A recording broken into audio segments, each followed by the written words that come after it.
Good morning, everybody, and welcome to PAY360 2024. As the headline sponsor, MasterCard are immensely proud to be the headline sponsor once again and to continue our fantastic relationship with the TPA. My name is Darren Dill. I head the Fintech, digital partners and public sector business here for MasterCard in the UK and it's my pleasure to be here. Now, if anyone's seen MasterCard presentations before, we don't make forward-looking statements, but I am going to start with a forward-looking statement. I guarantee you today that you will probably hear the term silent disco more than you will AI or machine learning. That's a prediction from me, not MasterCard's view, just my own. So anyway, I wanted to start off with addressing what I see as the elephant in the room, and Tony touched on it as well, which is an extremely difficult environment for fintechs at the moment. And I'm sure most of you in this room understand and know that already. And I think it's extremely hard as well for those who are in the pay tech sector of fintech. It's clear that the investment approach is now no longer the field of dreams, build it and they will come. But we've seen a massive shift to Jerry Maguire, show me the money. So unfortunately with that, what we see is a massive pressure on some really good business with some great innovative ideas. And some of them are starting to really struggle out there. So now I've started with the doom and gloom. I'm hoping to at least raise a little bit of spirits as I go through the next 10 to 15 minutes. So if I take a look at the latest KPMG report from 2024, and this is a stat that's been around for a while but still is maintained, which is the UK remains the largest European destination for innovation within, and the UK fintechs are still attracting more investment than 6 markets pulled together. And those other 6 markets being France, Germany, China, India, Brazil, and Canada. So we have 1,600 fintech businesses in the UK today, and the projections are that that will more than double by the end of the decade. And what does this mean to the UK economy? Well, it represents 75,000 jobs and over 11 billion contribution. So I know we're all immensely proud of the UK, that the UK has for a long time now been the epicenter of tech and payment innovation. And this is becoming more and more true every year that passes. That's why we're all here at PAY360 today. Or at least that's why I hope we're here at PAY360 today.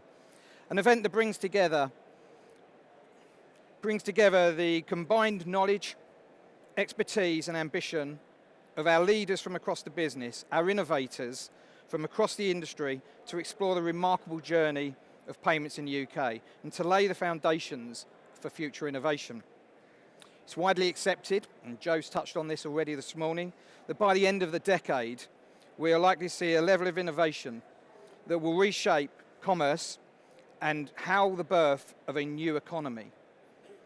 This could include the re-imaging of the very money we use today, the creation of new ways to transact, AI-generated experiences, there you go, there's one AI for you to add to the list, AI-generated experiences that will blend both the physical and the digital world. And I think there'll be even more focus on inclusivity and sustainability. This also isn't so hard to imagine. As you look at the significant innovation that we've already seen in recent years, that's unlocked new ways for people to pay and be paid. And this has come to be a key for growth in the UK. Take card payments. You may have thought I might mention card payments, and indeed I'm going to. So, take card payments, for example. Card payments have been around for six decades since the first credit card in 1966. During that time, card payments have not just become the most common payment method, but a driving force for economic growth in the UK. A recent report from EY found that today, card payments represent that's incorrect, 57% of all transactions in the UK. But what does that mean for the wider economy? Well, it's quite startling what it means. In 2022, card payments facilitated 6.5% of GDP. What does that mean in real terms? It's around £161 billion, which is equivalent to around 2.1 million jobs in the UK. To put that into perspective, that's the same number of jobs that you would find in financial, insurance, and retail estate sectors combined. Card payments are just one of many examples of the strength of the UK financial services. It's a combination of forward-looking businesses and entrepreneurs like yourself in the room today, with advanced technology and the importance of supportive regulation, which has got us here today. A world leader across fintech and payments, innovation, and I think there's probably an awful lot more to come yet. Mastercard's recent report, Get Britain Growing, highlights the importance of backing fintechs to boost the economy and ensure we maintain our competitiveness and preeminent centre of fintechs to start and scale.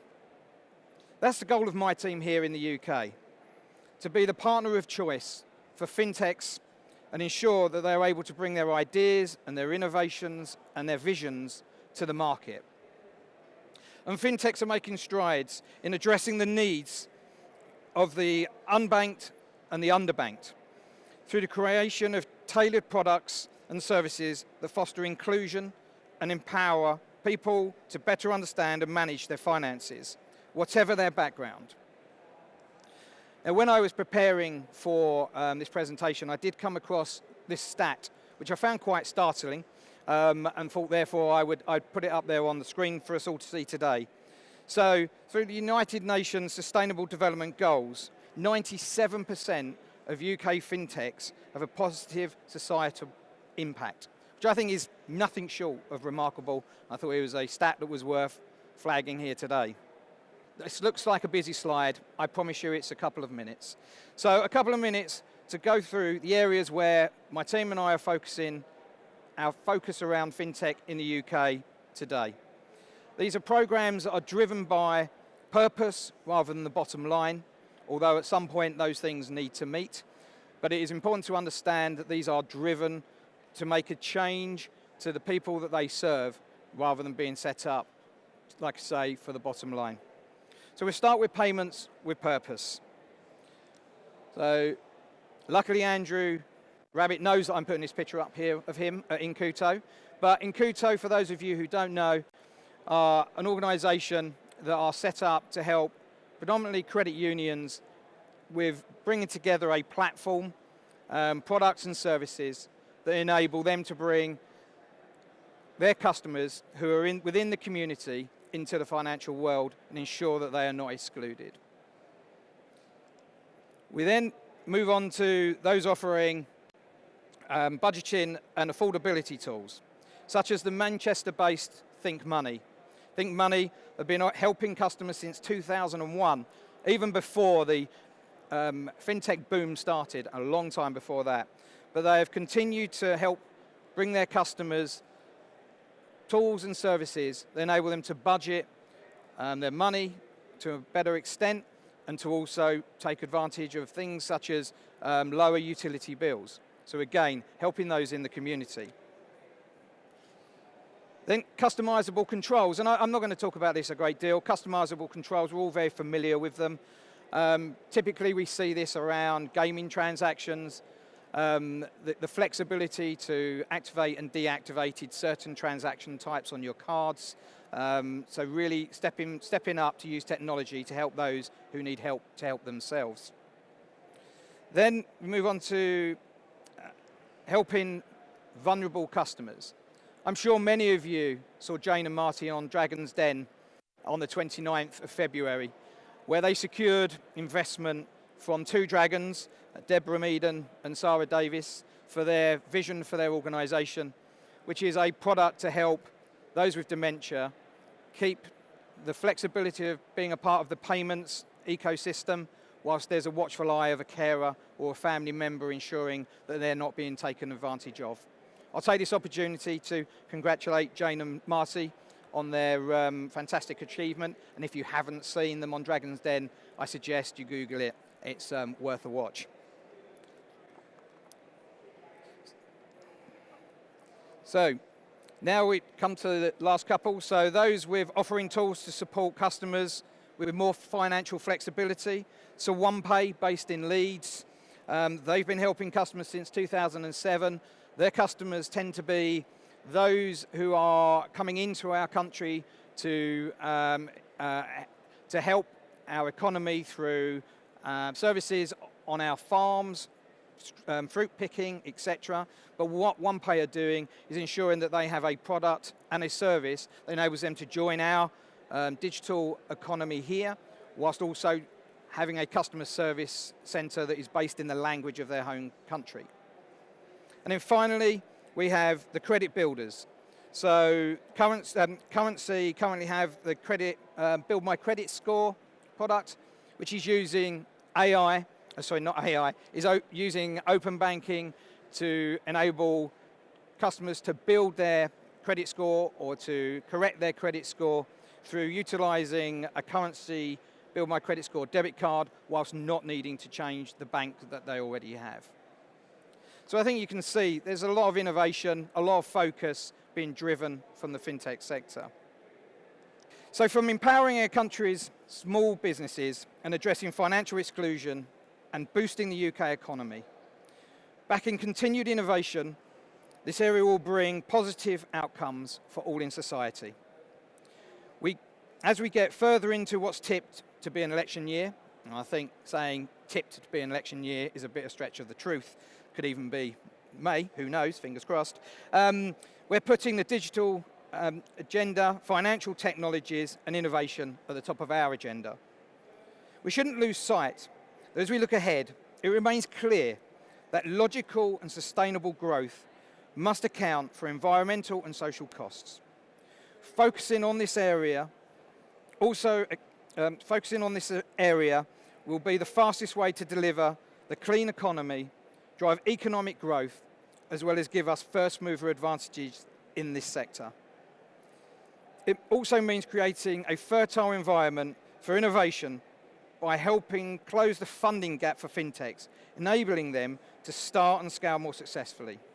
As I said earlier, the fintechs are really starting to feel the pinch. We make this call to you all in the room and the policymakers out there. And that from our side, this is why we've invested in the government's Fintech for Growth Fund. And it's particularly important for those focused on financial inclusion. We know it's hugely important to boosting spending power by bringing more people into the financial ecosystem. And we're looking at ways to encourage an ecosystem that supports growth of fintech innovation more evenly across the UK. Already the fintech sector, as I mentioned earlier, contributes 11 billion to the UK economy, with much of this historically coming from London and the South. But the economic value of this sector is evident. And so, to maximise it, we must support both the national and regional level. And we're seeing some really exciting developments with Fintech North, Fintech Scotland, and Fintech Wales. So, there are some big asks, and there are some big challenges. At MasterCard, we are committed to do our bit to support this important sector and power a more inclusive digital economy that everyone, everywhere can benefit from. We are constantly innovating, evolving, and adapting to meet the challenging needs of consumers and businesses, with the mission of making transactions simpler, safer, and more accessible. When it comes to financial inclusion, we fully recognise the innovative power of fintechs to build more inclusive financial services and products that empower individuals and drive SMEs to boost society and the economy. And we are proud to be working with the vast network of fintechs, many of you who are in this room today, that are innovating to enable inclusion for the unbanked individuals. We also continue to work closely with CFIT as they unblock barriers to growth for fintechs.